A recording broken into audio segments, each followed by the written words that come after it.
공부하기 귀찮은 사람들을 위한 친절한 지식톡, 줄여서 공기톡 154회 방송을 시작하겠습니다. 네, 반갑습니다. 반갑습니다. 네. 저는 역사와 사람 사는 거에 관심이 많은 조변이고요. 네, 저는 심리학과 철학을 좋아하는 지성인이 되고 싶은 놀자입니다. 지금도 지성인이잖아요. 아니, 부족합니까? 네, 달달한 미래를 꿈꾸는 연유입니다. 반갑습니다. 반갑습니다. 아, 지난주에 이어서 이번 네. 주까지 도도님은 결석하시고 코로나 슬픕니다. 오늘 에피는 놀자님께서 준비해 주셨는데 맞습니다. 제가 2부로 또 준비했어요. 2부로 준비했죠. 네네. 저번에 1부를 했고 네. 이게 사실은 한 이틀 만에 준비한 겁니다. 맞아요. 아주 속성으로. 그래도 이제 기존에 해놓은 게 있어가지고 네. 막 빡시진 않았는데 네. 오늘 속성으로 속성까지는 아니죠. 어쨌든 속성으로 준비한 코스모스 나머지 이야기를 할 예정이고요. 저번에는 우주에서 지구를 바라보는 이야기를 했다면 이번에는 지구에서 우주를 어떻게 바라봤는지 그 얘기를 하겠습니다. 하기 전에 할 건 해야 되잖아요. 네. 네. 알아서 척척 진행 잘해주시네요. 좋습니다. 댓글의 연유방. 네. 댓글에 연우봐? 댓글에 연우봐? 네. 댓글의 연유방 이상하다. 하겠습니다. 네. 네. 그 바꿔서 하는 거 유행 따라하신 거죠? 힙합니다. 이런 게 또 유행이에요? 그렇죠. 네. 어쨌든 그거 댓글. 있잖아요. 모히또에서 몰디브 한자 뭐 그렇죠. 그런 느낌으로. 너무 아재스러운데 그렇게 말하니까. 살짝 지났지만. 네. 네. 좋습니다. 네. 나마스테님께서 엘살바도르는 이름만 알고 있어서 가지고 잘 몰랐는데 네. 저번에 그 엘살바도르 1편 거기에 1편. 아직도 비트코인스인데 그거 네네. 에피소드를 듣고 많이 알게 되셨다고 엘살바도르에 네네. 대해서 이제 2편도 했잖아요 저번에. 네. 나마스테께서 잘 들으셨는지 좀 궁금하고 댓글 네. 남겨주세요. 그리고 가영찍님이 네. 여러분 지구는 평평합니다. 사실 우주는 없어요. 과학자들이 거짓말 치는 거예요. 라고 이제 저번에 그 네. 놀자님이 준비해주신 코스모스 편에 댓글 남겨주셨어요. 그거에 대해서 살짝 언급을 할 겁니다. 그렇습니까? 네. 그런 거요? 일단 들으시면 될 것 같고요. 네. 그리고 INTP 생각 이거 어떻게 읽죠? 인팁이라고 하나요? 네. 아무튼 인팁 생각 S께서 네. 이 친구들 아니었으면 혼자 외로운 작업 어떻게 했을지 상상이 안 간다. 너무 고마워 감동적이에요. 공기톡 이렇게 해주셨어요. 감동적이에요. 마음 뭔가 따. 감동이네요. 네. 작업이 네. 뭘까요? 무슨 그게 작업? 본인의 뭐랄까 노동요 있잖아요. 저희도 이렇게 그치. 우리가 일을 할 때 듣는 그런 저는 BGM들. 항상 세계 테마기행 같은 처음에 거. 시작했을 때도 그런데 이게 백색 소음이 됐으면 좋겠다. 네. 저희 컨텐츠들이 네. 그냥 막 집중해서 듣는 게 아니라 네. 운전할 때. 운전할 때 뭐 설거지할 때 뭐 자기 전에 그냥 백색 소음으로 네. 있었으면 너무 좋겠다는 좋아요. 생각을 하거든요. 네. 저도 이게 저희가 롱폼이잖아요. 1시간 네, 넘어가잖아요. 맞아요. 운전할 때 딱이더라고요. 맞아요. 좀 경기도 사시는 분들은 1시간에서 1시간 반이 딱 좋은 것 같아요. 컨텐츠로. 그리고 코코넛 러버님께서 연유의 비타민 코너 이름부터 상큼하니 좋아요. 상큼해. 네, 가속 노화를 막는 법 절로 귀가 쫑긋하게 됩니다. 주제 너무 잘 정하신 것 같다고 정한 것 같다고 안 하신다고. 근데 건강하신다고. 근데 네. 가속 녹화는 녹화래. 가속 노화. 내가 하고 싶어서 그런가 가속 녹화? 어쨌든 가속 노화는 계속 가더라고요. 한 일주일 갔어요. 그래요? 그 말의 임팩트가 그리고 서점에 가니까 그 책이 베스트셀러 한 2등, 3등 하더라고요. 굉장히 베스트셀러고 핫하더라고요. 유튜버 분들하고도 그 협력이라 코워크를 많이 하셔가지고 콜라보레이션을 많이 하셔서 그 작가분이 많이 나오더라고요 유튜브에서도. 그렇군요. 네, 한번 그 들어보시길 바라고 혹시 안 들어보셨던 분들은. 그리고 또 간지준님께서 연유님 말씀대로 100살, 120살까지 사는 것보다 어떻게 사는지가 중요하겠다. 얼른 사업하셔야겠다고. 그래서 저도 사실 사업해야 되는 거 아닌가 이런 생각하거든요. 네. 네, 비슷한 생각하시는 것 같아요. 최근에 본 그 직장인 드라마가 있는데 네. 문소리 씨가 나오는데 제목은 제가 생각이 안 나거든요. 네. 근데 그 마지막에도 결국에는 직장인이 사업을 하더라고요. 네. 근데 저도 이제 유학본을 봤는데 네. 끝은 결국 이건가? 라는 생각이 직장인으로서 들더라고요. 녹봉을 받아서는 부자가 될 수 없다. 부자도 듣고 과연 이게 행복한 삶인가? 그 드라마는 그쵸. 그 얘기를 하는 것 같더라고요. 네. 그래서 결국에는 그 사람은 벤처를 하시는 것 같았는데 네. 그런 생각이 들었어요. 결국에는 자립을 해야 되는 건가? 저도 그 생각 많이 해요. 좋은 아이템 찾으시면. 아이템이 없습니다. 그럼 슬픕니다. 네. 네, 저희 뭐 한 분 나가신 분 있잖아요. 큰 꿈을 향해. 맞습니다. 예. 앞서 나가고 계신 거죠. 아주 되게 얼마 전에 통화했는데 오. 참 번창하고 있습니다. 오, 네. 아주 훌륭하신 분이네요. 그리고 마지막으로 신난다는 분께서 그 더글로리랑 코스모스 편에 연속으로 댓글 남겨주셨어요. 그래서 더글로리로 보시고 댓글을 남기기 어려운 주제를 듣기만 했는데 최근 사회 이슈로 다시 주목받는 에피소드가 되었네요 라고 하셔서 네, 더글로리 또 3월에 나온다고 하더라고요. 3월 중순에 3월에 나오고 곧 나오겠네요. 네. 그러니까 그것도 있는데 요즘 뉴스가 팡팡팡팡 터지고 있잖아요. 네. 그래서 계속 이슈가 될 것 같아요. 더 이렇게 몰입해서 들으실 수 있는 네. 것 같아요. 그리고 창백한 푸른 점 사진은 많은 생각을 하게 만드네요 라고 남겨주셨습니다. 감사합니다. 네, 감사합니다. 다 했습니까? 네.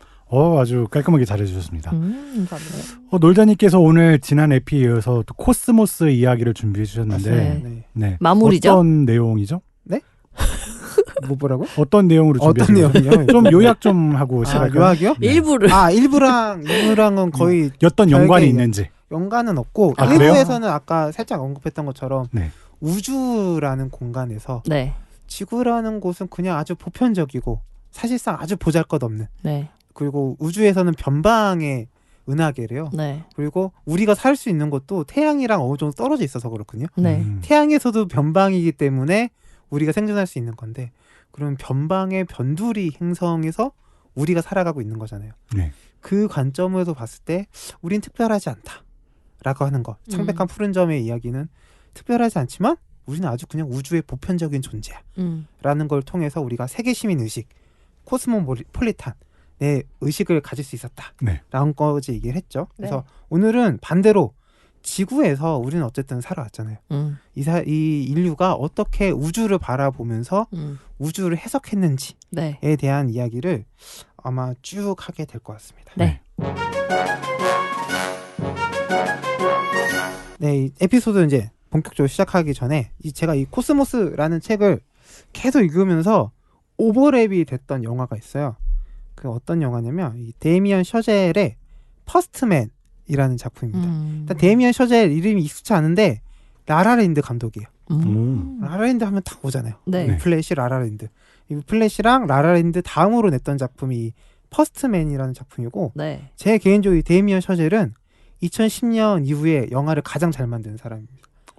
천재예요. 이 사람은 정말 천재인 것 같아요. 근데 퍼스트맨은 굉장히 라라랜드랑 정반대거든요.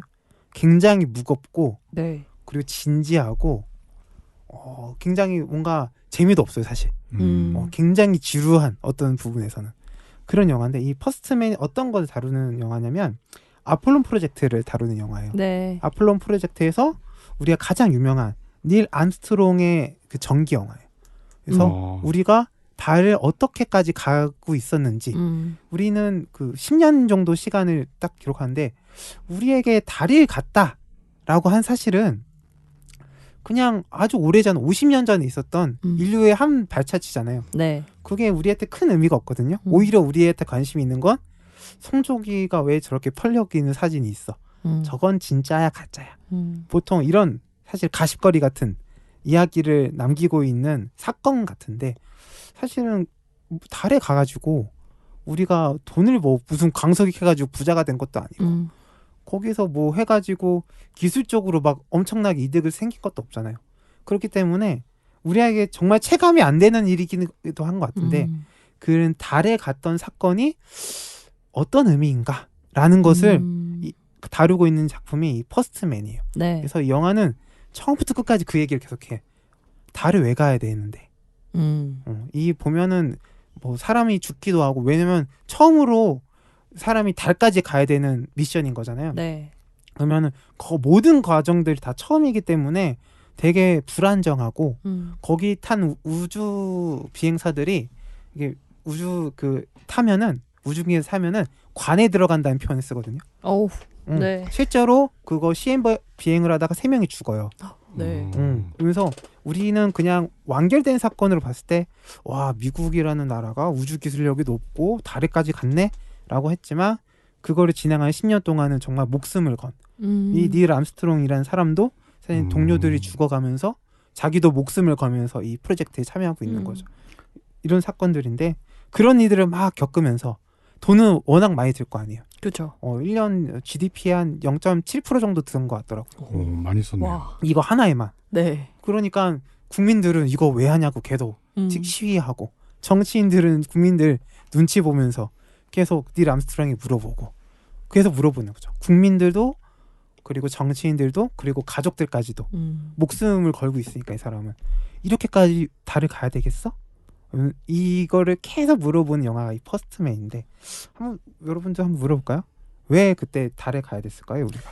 그때 제가 지금 생각하기론 미국의 어찌 보면 위대함을 전 세계에 뽐낼 수 있는 감히 너네가 할 수 없는 달에 가는 걸 우린 한다.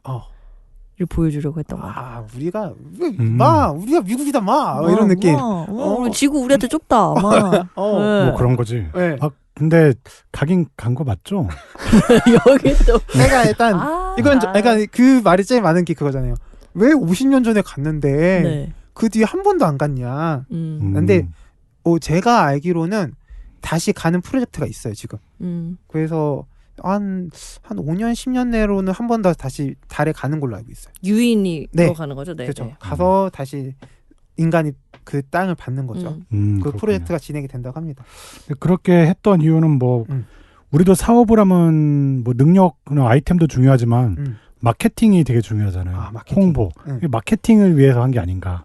뭐 연유님이랑 뭐 비슷한. 미국 국력에 그렇죠. 대한 마케팅. 능력에 대한. 우리가 리더야 이런 거죠. 사실은 이제 이게 가장 정설 같은 건 코스모스도 그런데 이 칼 세이건도 우주 프로젝트 굉장히 많이 참여했는데 어떤 유튜버에서 들으니까 이 사람도 우주 경쟁 시대의 수혜자라고 표현하더라고요. 그러니까 이 사실상 아폴로 프로젝트도 소련이랑 미국이랑 누가 더 잘났니 하면서 우주 경쟁을 하면서 사실 소련이 다 모든 걸 다 먼저 다 했거든요. 네. 그래서 미국이 다 지니까 경쟁에서 다 지니까 우리는 한 번에 그냥 달로 가버릴 거야 라고 선언해보는 프로젝트예요.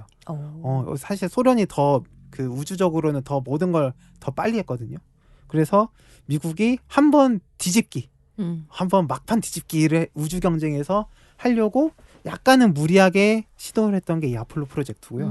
사실은 미국과 소련이 냉전에서 경쟁을 하면서 우주 경쟁을 하면서 난 결과물이다라고 하는 게 많은 사람들이 얘기하는 거지만 이 영화에서 보면은 꿈이죠. 어떻게 보면 인류가 수만 년 동안 그냥 하늘로 바라보기만 했던 달이라는 공간에 도달하게 된다. 그 옛날에 있잖아요. 하늘에 그 달도 따줄게. 그런 아주 말도 있지 않습니까? 실제로 달은 따지 못했지만 네. 달을 밟아보는 그 인류가 가지는 꿈을 실현해 나가는 그런 의미도 그 당시에는 있었을 것 같아요. 그래서 사실 가고 나서는 아무도 뭐라 하지 않잖아요. 그리고 사실은 이 영화에서는 복귀하는 이야기가 없거든요. 네. 근데 영화의 진짜 클라이막스는 모든 영화의 클라이막스는 다시 지구로 돌아오는 얘기예요. 생각해 보시면 그럴까요? 마션이라는 영화도 그렇고 그래비티 이런 영화들 다 생각해 보시면 결국 우주에서 다시 지구로 돌아오는 게 클라이막스거든요. 이 영화는 그걸 다 없애버려요. 그리고 아폴로 13호가 제가 알기로는 돌아오는 과정이 굉장히 힘들었다고 하고 그 돌아오는 과정 때문에 실패라는 말이 많아요. 그래요? 네. 근데 그걸 다 잘라버리고 그냥 우주에서만 다 끝나는 게 이 영화의 미덕이죠. 어쨌든 이 코스모스라는 책에서도 이 칼 세이건이 말하는 이유는 건 이거예요. 이 사람도 천문학자고 우주 탐사를 계속했던 사람이기 때문에 대중에게 우리는 계속 우주로 나아가야 합니다. 라는 이야기를 하는 책이에요. 사실상. 결론이 사실상 그런 얘기들이거든요. 그래서 이 두 가지가 오버랩이 되는 이유는 달로 가야 되는 이유가 뭐였을까? 그리고 칼 세이건도 우리는 왜 계속 우주로 나아가야 되는지 그 이야기를 하기 때문에 오버랩이 많이 됐던 것 같아요. 그래서 오늘은 지구에 있던 사람들이 오늘 학자 이름이 쫙 많이 나올 거예요. 이름도 오기 전에 한번 막 계속 불러봤어요. 이름이 너무 어려워가지고. 연습하셨구나. 근데 그래도 안 될 것 같아요. 그래서 이 지구에 있던 많은 학자들이 우주를 어떻게 바라보고 어떻게 해석을 했는지 그 이야기를 하면서 우주로 우리가 왜 나아가야 되는지 그거에 대해서 한번 이야기를 해보도록 심오하네요. 하겠습니다. 심오해요. 오늘도 심오합니다. 이게 과학보다는 약간 오늘은 철학사? 자연 철학사 네. 같은 느낌이 될 것 같아요. 그렇군요. 네.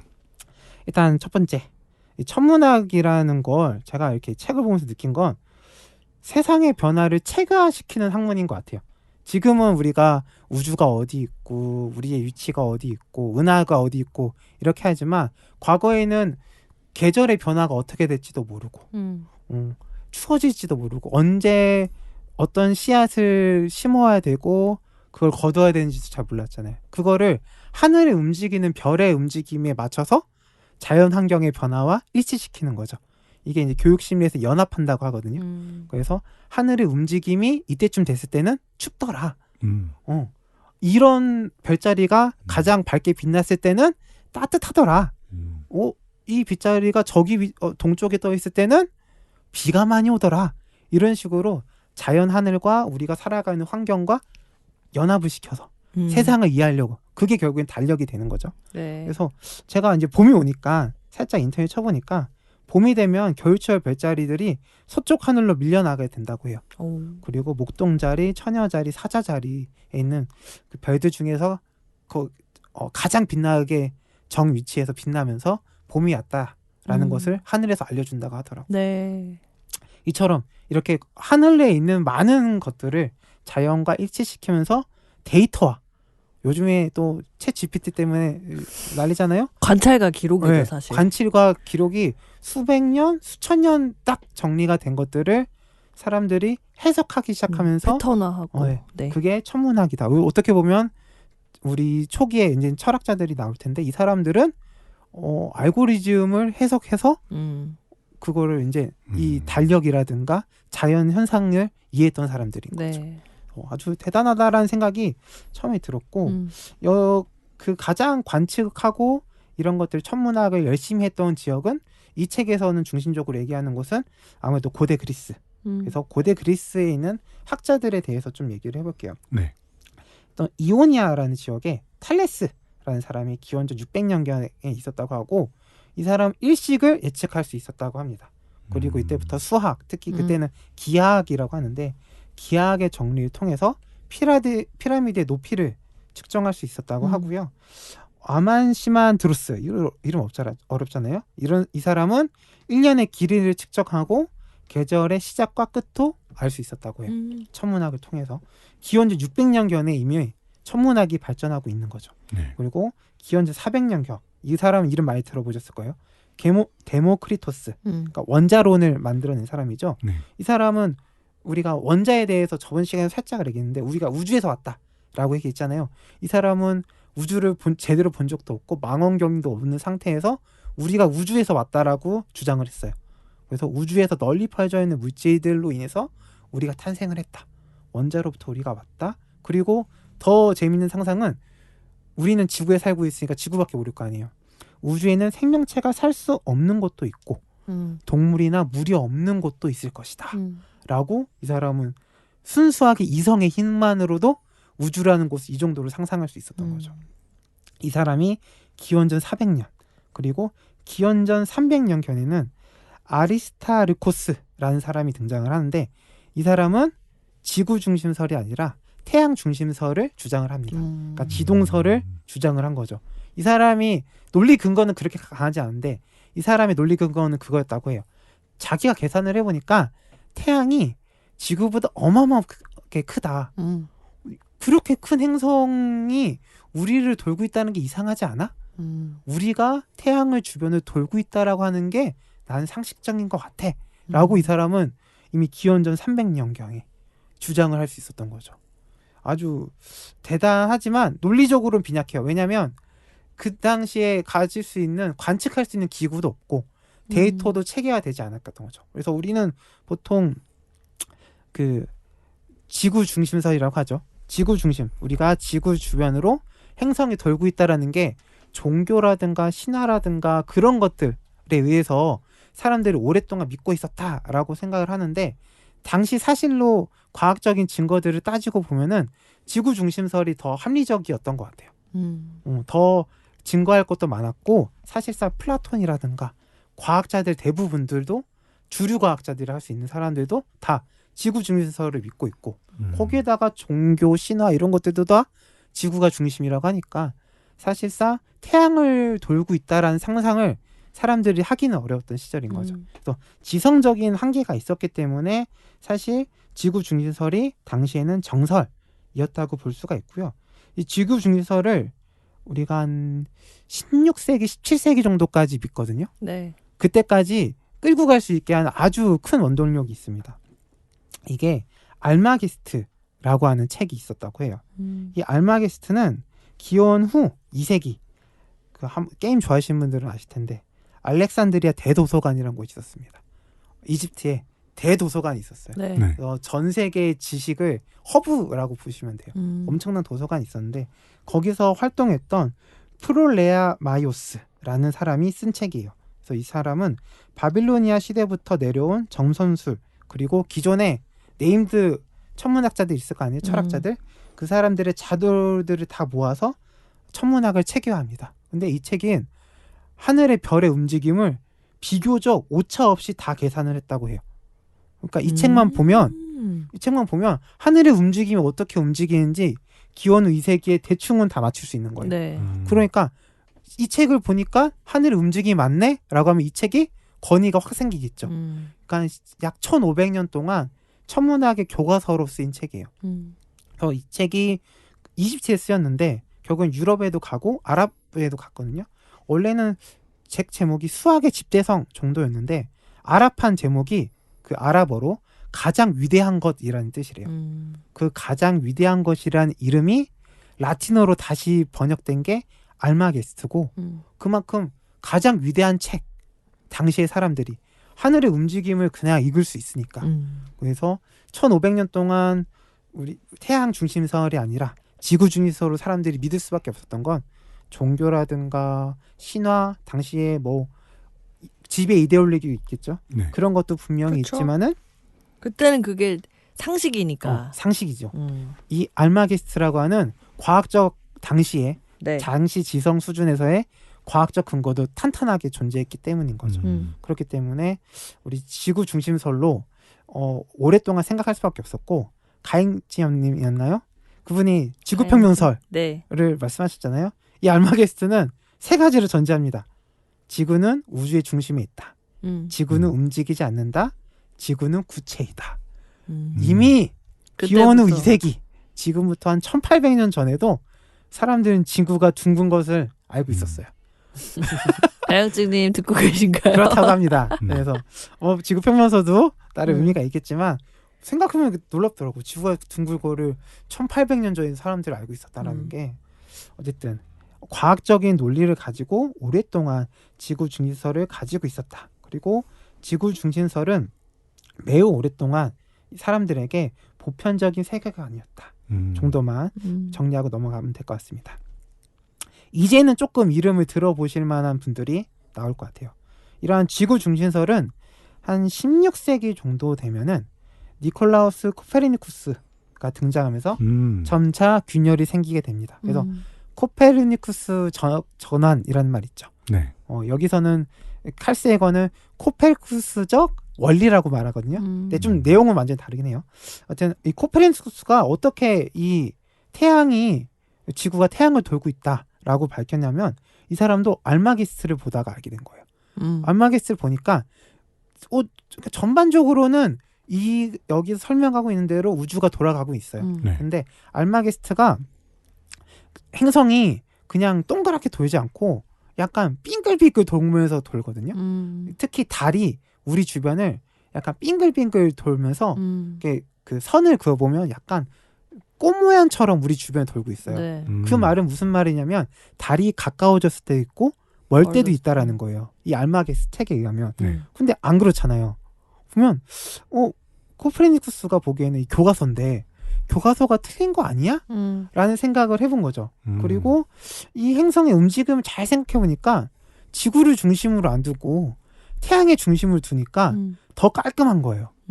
그냥 원으로만 돌면 되는 거예요. 태양 중심으로 돌려보니까 이 사람은 그래서 태양을 우리가 돌고 있구나 라고 생각을 해서 1533년에 천구의 회전에 관하여라는 책을 발표를 하고 이때부터 본격적으로 태양 중심설이라는 것들이 대두되기 시작을 하는 거죠. 네. 그래서 여기서 칼 세이건은 코페르니쿠스 원리라는 말을 하는데 이게 지난 시간에 말했던 창백한 푸른 점이라는 거랑 같아요. 그러니까 단순히 지구가 중심으로 세상이 돈다 해서 태양을 중심으로 세상이 돌고 있다라는 말은 더 이상 지구가 인간이 신의 보호에서 특별한 존재가 아니라 우리는 그냥 지구에 돌고 있는 하나의 보편적인 존재라는 것을 받아들이는 과정이라고 말해서 칼 세이건은 코페르니쿠스 원리라고 불렀다고 합니다. 그러면 이제 저번 시간에도 말했지만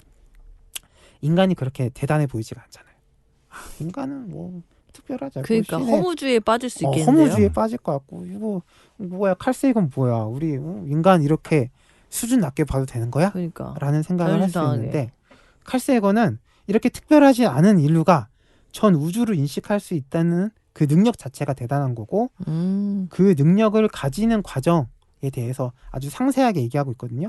그 중에서 가장 좋은 예시가 천문학자 요하네스 케플러의 이야기예요. 그래서 이 케플러에 대해서 조금 더 깊게 얘기를 할게요. 이 사람에 대해서는. 네. 이 케플러는 1571년 동일에서 태어났고요. 어린 시절부터 개신교 신학교에 들어가서 신학자가 되기 위해서 훈련을 합니다. 그러니까 종교 베이스에 기본적으로 있던 사람이에요. 네. 네. 그래서 이 사람이 어린 케플러가 생각을 했던 거는 신의 섭리를 신의 섭리로 의해서 만들어진 세상을 이해하고 싶다. 이 얼마나 아름다운 세상일까. 그래서 유클리드 기하학이라고 고전 중에 고전인데 네. 그 책을 읽으면서 만약 신의 섭리가 있다면 수학적인 원리로 아름답게 이루어져 있을 것이다 라고 어린 시절부터 생각을 해요.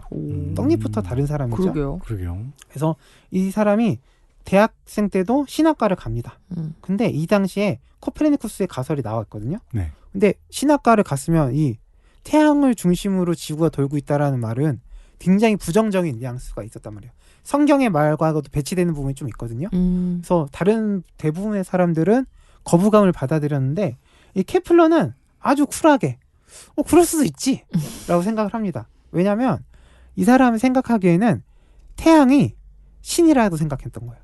그러니까 신의 상징 같은 거죠. 오히려 그럼 더 말이 되네. 그 사람 입장에서 말이 되는 거예요. 그러니까 신은 아니더라도 신의 상징이라고 생각하면은 신의 상징이 지구를 위해서 돌고 있다는 것보다 신의 상징에 우리가 돌고 있다라는 말이 더 맞는 말 아니야? 네. 이치에 맞는 말 아니야라고 역발상을 해버리는 거죠. 이 사람은. 그러면서 생각보다 코페르니쿠스의 가설을 거부감 있게 받아들이지 않았대요. 오히려 신학 공부를 하던 사람인데 신학보다는 수학이 더 좋은 거예요. 약간 그런 기질인 거죠. 네. 그래서 신학자가 되기보다는 수학교사가 됩니다. 수학교사가 돼서 이 사람이 어렸을 때부터 꿈꿨던 이 수학으로 펼쳐진 이 신의 섭리, 이 아름다운 신의 섭리를 내가 밝혀내고 말 것이다 라고 생각하고 자기만의 가설을 만들어냅니다. 이 가설이 뭐냐면 신의 섭리대로 움직여야 될 거 아니에요. 네. 코페르니쿠스도 어떻게 생각했냐면 왜 그 이전에 알마기스트가 아니라고 생각했냐면 아름답게 행성들이 움직이지 않는 거예요. 그러니까 막 꼬불꼬불 움직이거든요. 그러니까 딱 그림을 보시면은 그 알마기스트의 지구 그림 보시면 되게 복잡해요. 근데 코페르니쿠스는 원으로 아주 깔끔하게 행성들이 움직이는 모습이 보여요. 그러니까 훨씬 더 아름다운 거죠. 또 원은 당시의 사람들한테 약간 완전 같은 개념이거든요. 그러니까 코페르니쿠스도 이 세계가 어떠한 신의 섭리에 의해서 완전하게 돌아가고 있다.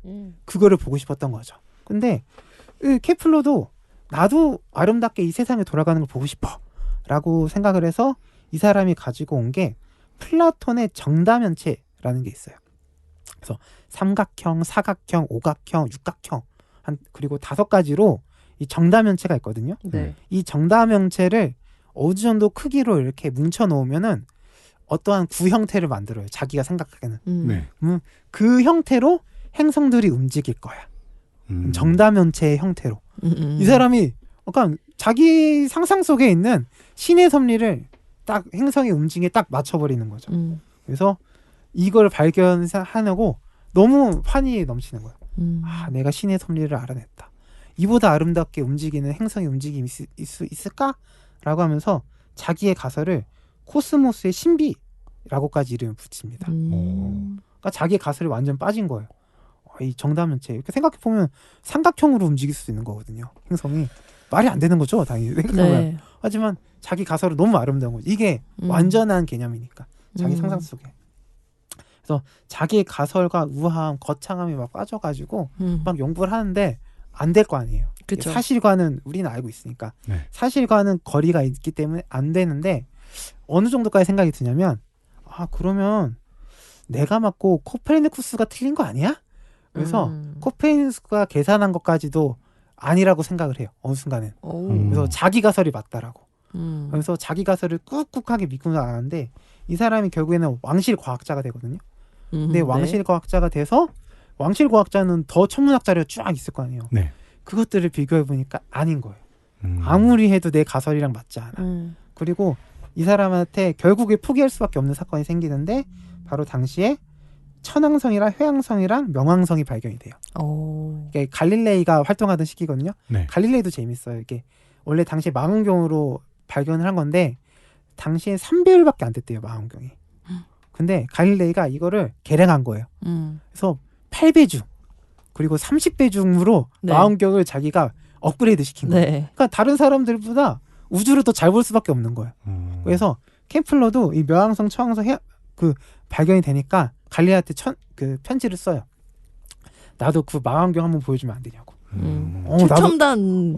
네. 너무 보고 싶다고. 음. 근데 자기의 가설이 틀렸으면은 너무 충격에 빠지고 네. 거기만 매여 있을 수도 있잖아요. 완전히 자포자기할 수도 있고. 네. 케플러가 그러지 않았던 거예요. 그냥 코스모스의 신비라고 했던 자기 가설을 그냥 폐기시켜버려요. 대단하네요. 틀렸네. 그게 쿨하게. 쉽지 않은데 사실. 왜 쉽지 않은 거잖아요. 우리도 이게 아무리 말이 안 돼도 네. 내가 이게 수십 년 동안 연구했을 거 아니에요. 그러게요. 그거를 이 버릴 수 사람은 그냥 있다는 게. 아니네. 이건 어쩔 수가 없네. 라고 폐기하고 갈릴레이한테 편지 전화. 편지 보내가지고 나도 그 망원경 보고 싶다고. 우주가 정말 어떻게 생겼는지 너무 궁금하다 네. 하면서 이 사람이 가지고 있는 지적 호기심 이런 것들을 계속 키워나가는 거죠.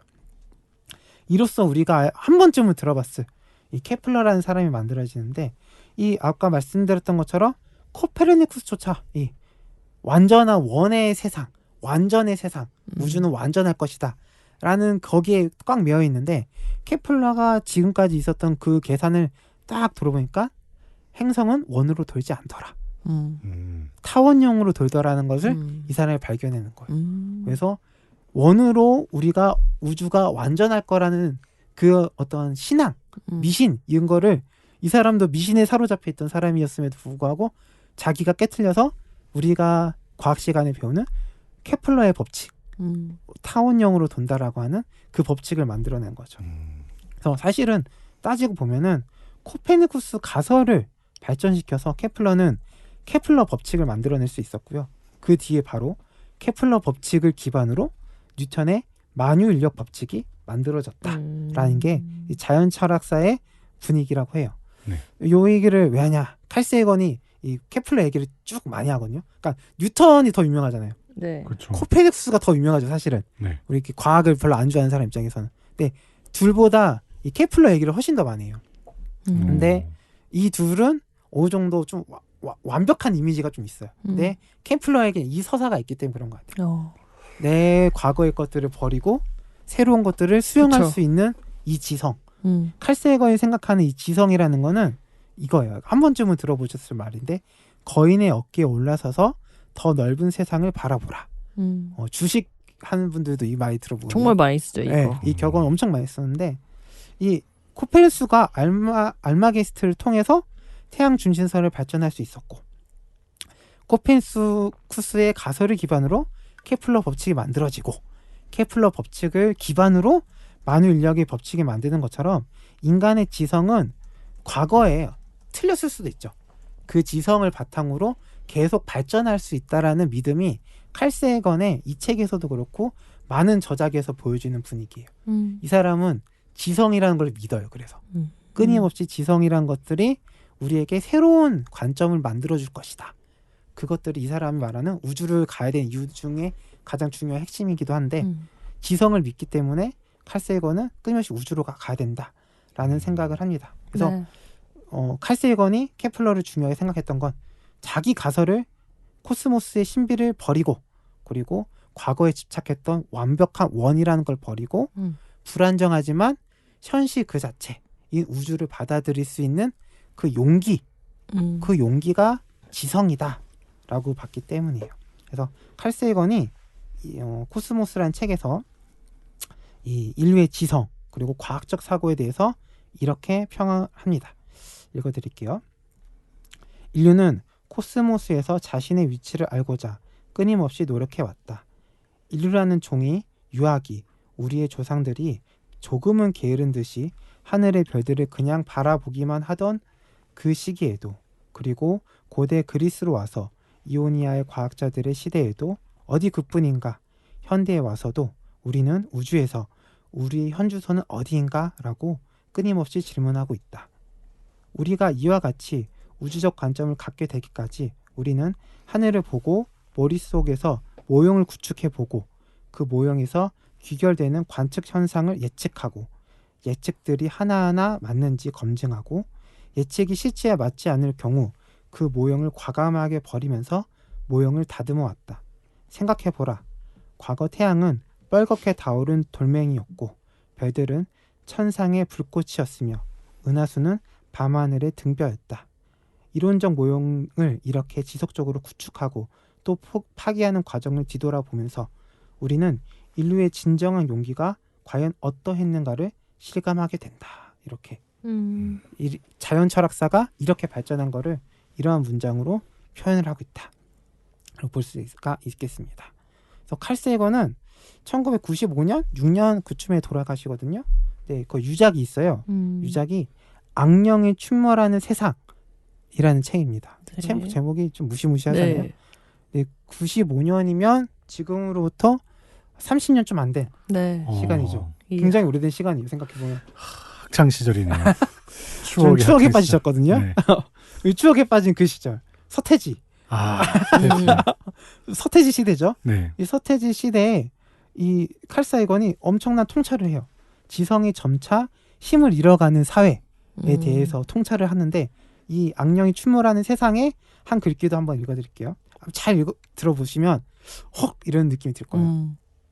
나는 나의 아이들이나 손주들 세대의 미국에 대한 불길한 예감을 갖고 있다. 미국은 서비스와 정보경제 산업에 있을 것이며 주요 제조업의 대부분이 다른 나라로 넘어갔을 것이고 뛰어난 기술의 힘은 극소수의 손에 넘어간 상태에서 공공의 이익을 대변하는 사람들은 이 문제를 이해하지도 못하고 대중은 자신의 아젠다를 설정하거나 힘을 가진 사람들을 상대로 지식에 기만한 의문조차 제기할 능력을 잃게 되고 점을 치거나 불안한 마음의 별자리를 알아보면서 우리의 비판적 사고 능력이 쇠퇴하고 자신의 기분이 좋은 것과 진실한 것을 구분하지 못하고 눈치를 채지 못하는 상태에서 미신과 미개한 시대로 되돌아갈 것 같다는 예감이다.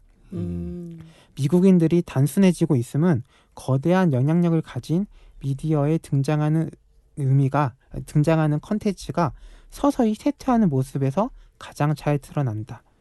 30초짜리 사운드 바이트. 이 사운드 바이트는 축약된 문구, 신문이나 방송에서 따기 좋은 짧은 문구라고 생각하시면 돼요. 네. 캐치프레이즈 같은 거. 맞아요. 네. 그리고 가장 단순한 사람들도 이해할 수 있도록 만들어진 프로그램. 이건 앱이죠, 앱.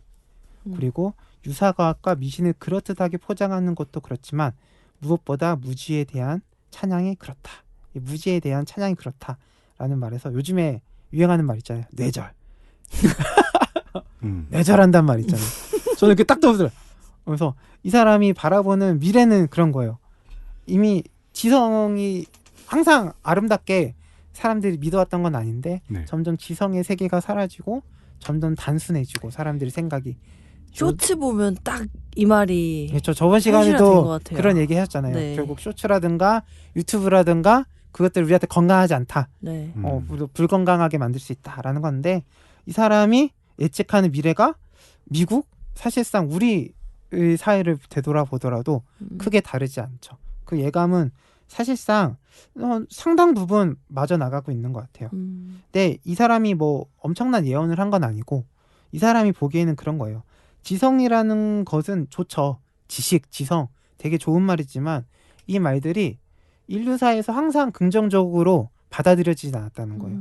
여기서 대표적으로 말하는 게 아까 말했던 알마게스트를 쓴 사람인 알렉산드리아 대도서관을 의미하는데 이 대도서관도 결국에는 로마의 황제, 그 이슬람의 정복자들에 의해서 망가지거든요. 그러니까 정복자들, 왕들의 입장에서는 이러한 지성들이 이렇게 자유롭게 유통이 되는 게 불편하다라는 거예요.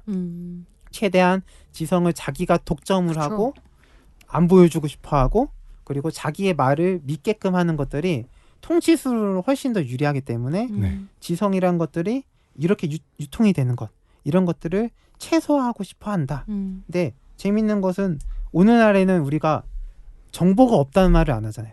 너무 많아서 탈이다 이러죠. 너무 많아서 탈이라고 하죠. 근데 반대인 것 같아요. 옛날에는 권력자들이 지성을 독점하려고 들었다면 오늘날에는 권력자들이 정보를 너무 많이 만들어내서 흐트러 놓는 것 같아요. 그렇죠. 집중도를 정작 중요한 그래서 것보다 어떤 정보가 맞는지 가짜인지 이걸 어떤 걸 선별해야 되는 건지 그거를 하나의 정보일 수 있는데 사실은 그거를 수백 개로 만들어 놓은 걸 수도 있어요. 우리가. 그렇죠. 그래서 정보는 분명히 사실이라는 정보는 존재하지만 그것들을 너무 많이 과잉 생산시키면서 사실상 지금은 정보가 없는 게 아니라 정보가 너무 많아서 뭐가 뭔지 모르겠는 그런 상태. 우리가 그것들을 선별하고 수용할 수 없는 상태로 만들어서 지성에 닿지 못하게 만드는 그런 상태가 되어버리는 것들을 된 게 아닐까. 칼세이건도 그러니까요. 그 부분을 통찰했던 건 아닐까. 너무 산만해진 것 같아요. 뭐가 많으니까. 이래도 문제고 저래도 문제고. 어쨌든 이게 통치술이라고 부르는 거죠. 일종의. 네. 과거에는 지식을 독점한다면 이제는 진짜가 뭔지 모르게 만들어버리는 거죠. 그게 아까 말했던 그 악령이 출몰하는 세상이라는 글귀에 담긴 칼 세이건이 가진 통찰이 아닐까라는 생각이 들고 이 문구에서도 칼 세이건이 말을 하는데 이 시대에 정말 사라지게 될 거는 비판적인 사고라는 거예요. 그래서 비판적 사고가 결핍된다는 거는 우리가 현실을 마주하고 진실이 뭔지 정말 현실이 어떤 것인지 그것들을 마주하기보다는 기존에 있는 생각대로 생각하는 과거의 생각에 자기의 고정관념이나 신념에 너무 매여있는 사고를 만들어내지 않을까. 그래서 비판적인 사고가 사라진 것들이 현대의 모습이라고 칼세이건은 통찰하지 않았을까라는 생각이 저는 문득 들었습니다. 네. 그래서 이제 영화를 소개해드렸잖아요. 네. 처음의 질문으로 돌아와서 이제 마무리를 하도록 하겠습니다. 그 처음에 질문이 그거였잖아요. 달은 왜 가야 되는가? 코스모스 그리고 인류는 왜 우주로 나아가야 되는가? 이 두 가지에 대해서 한번 생각을 해보도록 하겠습니다. 이 퍼스트맨이란 영화는 보시면 좋을 것 같아요. 재미없습니다.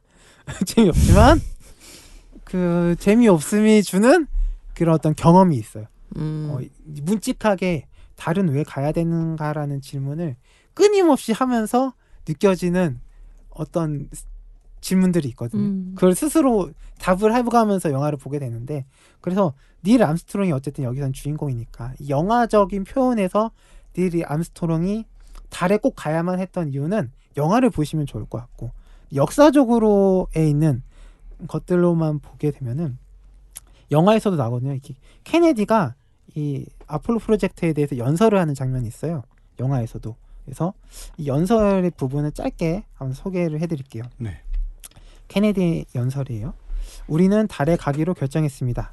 그것은 쉽기 때문이 아니라 어렵기 때문에 이렇게 결정한 것입니다. 이것은 우리의 모든 역량과 기술을 한데 모아 가늠해 보는 일이 될 것입니다. 이 도전이야말로 우리가 하고자 하는 것이며 더 이상 미룰 수 없는 것이고 우리가 승리하게 될 것이기 때문입니다. 그리고 닐 암스트롱이 달에 탁 착륙하는 순간 유명한 말을 남기죠. 한 인간에게는 작은 한 걸음이지만 인류에게는 위대한 도약이다. 네. 그렇죠. 이 두 가지로 인간이 달에 가야만 했던 이유 그리고 케플러의 이야기를 생각해 보면은 될 수 있는 것 같아요. 코페르니쿠스, 케플러, 뉴턴을 통해서 천문학, 자연 철학이 발전했던 것처럼 달에 가야 하는 것은 지금 인류가 지성이라는 이름으로 한 발자국 갈 수 있는 한 스텝이었기 때문이었던 것 같아요. 이 하나의 궤적인 거죠. 그래서 50년 전에 아폴로 프로젝트가 있었기 때문에 우스갯소리처럼 들릴지 모르지만 일론 머스크의 화성 갈 거니까 이라고 하는 그 계획도 나올 수 있었다. 그쵸. 그 헛된 꿈 같아 보이잖아요. 아직도. 하지만은 그 사람은 정말 확신이 있는 것 같거든요. 제가 봤을 땐. 그 꿈도 이 아폴로 프로젝트가 있었기 때문에 왜 인간이 어떠한 외계 행성에 발을 디딜 수 있다라는 어떠한 하나의 경험. 이 경험이 화성이라고 하는 그 굉장히 추운 곳이거든요. 거기서도 인간이 살아갈 수 있을 거라는 꿈을 만들어낼 수 있는 거죠. 이것도 지성의 한 발자국을 만들어내는 것이고, 작년에 우리 6월에 우리의 국뽕을 차오르게 했던 누리호도 있지 않습니까? 누리호도 사실 아폴로 프로젝트라고 하는 지성의 한 발자국 다음에서 그 발자국을 더 나아가는 과정인 거죠. 이처럼 칼 세건이 계속 말하고 다른 책에서 말하는 건 우리는 그 지성으로 바라본 세상을 꿋꿋하게 나아가야 된다. 그리고 저번 시간에도 마지막에 설득 얘기했던 것처럼 그 보이조호라고 하는 것이 외계를 떠돌고 있다고 말씀드렸잖아요. 거기 골든 레코드에는 남성과 여성의 그림이 그려져 있고 인류 여러 국가들의 인사말이 들어가 있고 그리고 우리나라 그 LP판인데 거기 음악도 들어가 있거든요. 우리가 이 정도를 알고 있어라고. 그래서 칼 세건이 굉장히 낭만적으로 말하는 건 우리도 이 우주라는 곳에서 이 정도의 문명을 이루었던 하나의 종이었다는 것을 남겨나가는 과정인 거죠. 우주로 나아가는 과정은 첫 번째 이유가 있을 것 같고요. 두 번째, 악령이 출몰하는 세상의 관점으로 보면은 우리가 우주라는 세계를 통해서 세계를 더 진실하게 마주할 수 있기 때문 아닐까라는 생각을 했어요. 그러니까 과거에 과거부터 얘기를 했잖아요. 그때는 지구가 중심이고 태양이 돈다라는 게 상식일 수밖에 없었던 거죠. 거기까지의 진실을 바라볼 수밖에 없는 눈이 우리의 지성의 눈높이가 거기밖에 없었으니까. 네. 근데 코페르니쿠스까지 도달을 하니까 그때부터 의심을 하기 시작하는 거죠. 수학적으로 당시 기준으로 봤을 때 조금 이쁘지가 않은데 사실은 신의 섭리에 가깝지 않은데 네, 케플러, 뉴턴 그리고 그 다음에는 뭐 아인슈타인 이런 사람들이 나오면서 우리가 이 세계를 더 진실하게 더 정확하게 볼 수 있는 눈이 생기기 시작을 하는 거죠. 칼 세이건이 우리가 지성을 계속 키워나가야 된다고 말하는 것도 이 세상을 더 있는 것 그대로 보고자 하는 욕망이 있기 때문인 것 같아요. 그래서 이 코스모스에 있는 또 한 구절을 읽어드릴게요. 우리 가슴과 가슴 깊숙한 곳에는 네. 지구가 우주의 중심이며 초점이며 지렛대의 받침목이기를 바라는 아쉬움이 아직 숨어 있다. 하지만 우리가 정녕 코스모스와 겨루고자 한다면 먼저 겨룸의 상대인 코스모스를 이해해야 한다. 자신의 위상과 위치에 대한 올바른 이해가 주변을 개선할 수 있는 필수 전제이기 때문이다. 우리와 다른 바깥 세상이 어떠한지 알아내는 것도 자신이 처한 상황을 개선하는 데 결정적인 도움을 준다. 우리의 행성 지구가 우주에서 중요한 존재로 남기를 바란다면 지구를 위해 우리가 할 수 있는 이들이 분명히 있을 것이다. 질문을 던질 수 있는 용기와 던져진 질문에 대해 깊이 있는 답변만이 우주에서 지구의 위상을 높일 수 있는 일걸음이 될 것이다. 라고 말을 합니다. 그래서 거대한 이 지성사로 발전을 바라보는 거죠. 우리가 우주를 더 알면 알수록 우리는 세계에 대해서 더 잘 알 것이고 그리고 칼 세이건이 이렇게 주장하잖아요. 뭐 많은 사람들이 과학자들이 주장하는 것처럼 우리는 우주에서 온 존재들이라고. 재밌는 게 물조차도 우주에서 왔다라고 주장하는 사람이 있어요. 실제로 뉴턴은 물이 행성이 떨어지면 이렇게 자국이 남아있는 곳도 있는데 자국이 없는 경우가 많거든요. 네. 해성은 그렇게 많이 떨어지는데 흔적은 많이 없잖아요. 대부분은 행성이 얼음이래요.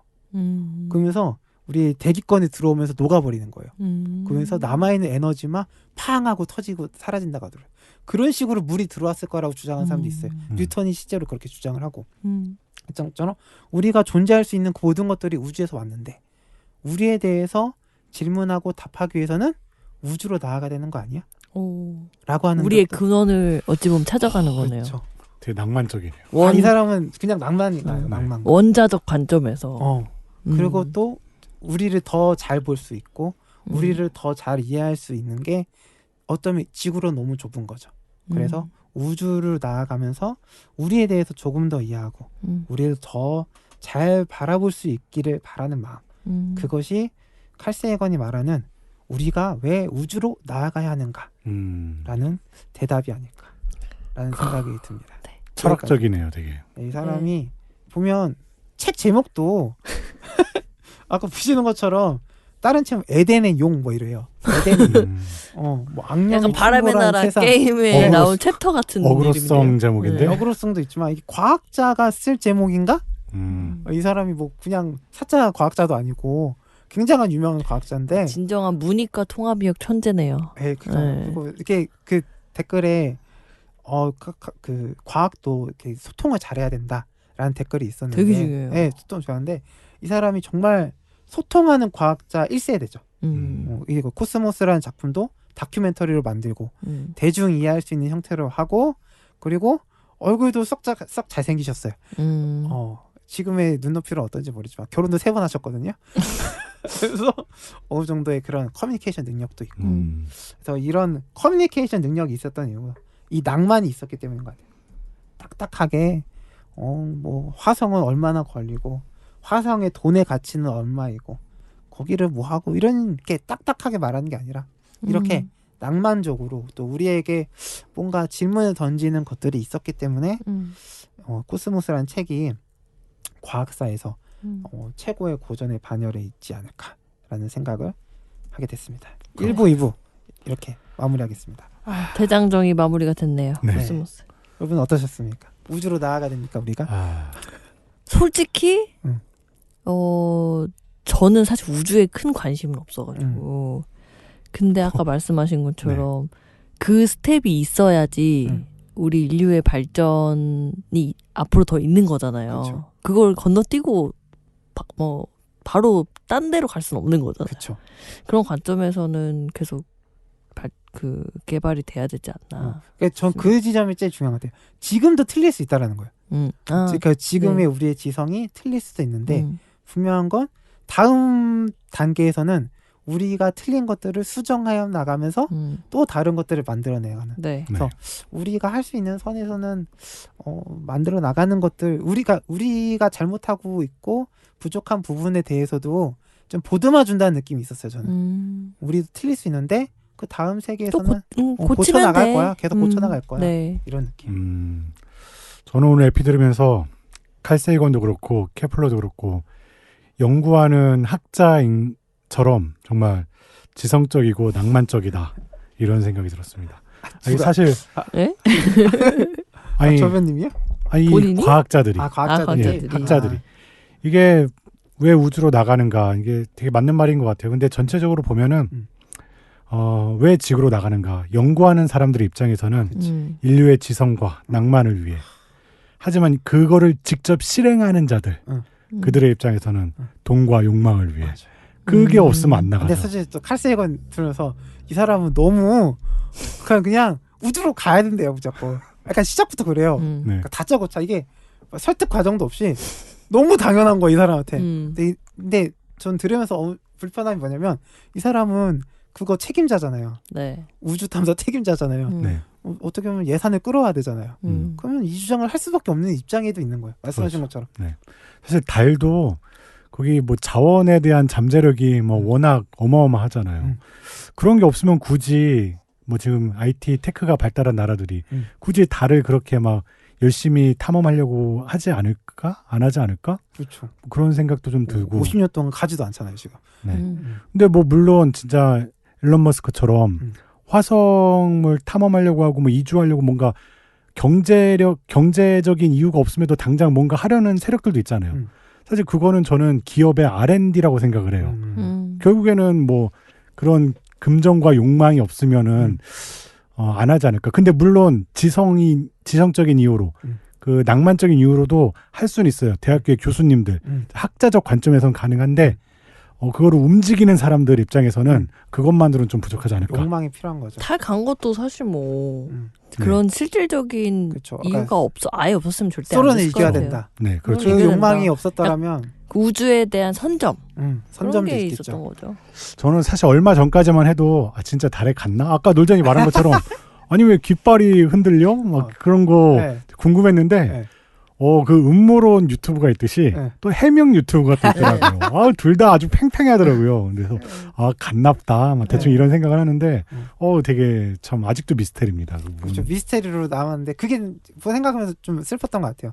그게 우리가 달에 갔다라는 게 저도 이 퍼스트맨 영화를 보기 전까지는 생각도 안 해본 거예요.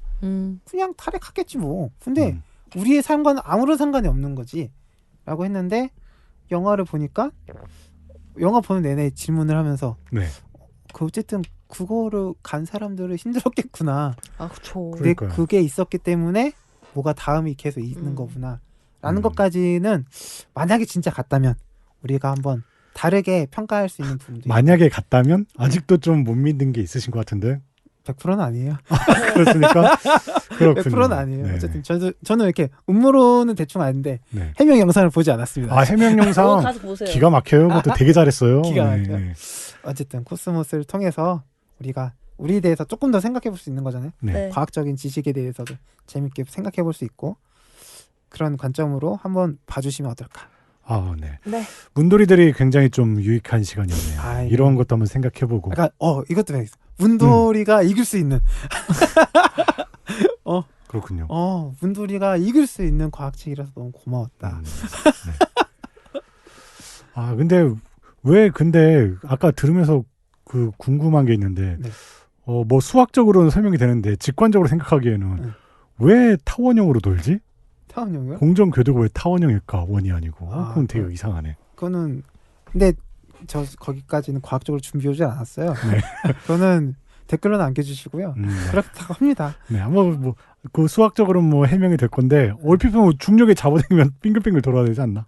문돌이의 생각이었고요. 문돌이의 생각인데 아무튼 그렇고 타원형으로 돕니다, 여러분. 그거는 사실이라고 합니다. 이렇게 오늘 에피는 마치고 다음 주에는 또 도도님이 준비해 주시겠네요. 그렇죠. 긴 시간 준비하시는 것 잘 같은데. 회복이 되셨으면 좋겠는데 회복해서 또 어떤 주제로 올지 모르겠지만 재밌는 주제 휴먼 인사이트 뭘 하실까요? 하겠습니다. 다음 주에 뵙겠습니다. 수고하셨습니다. 수고하셨습니다.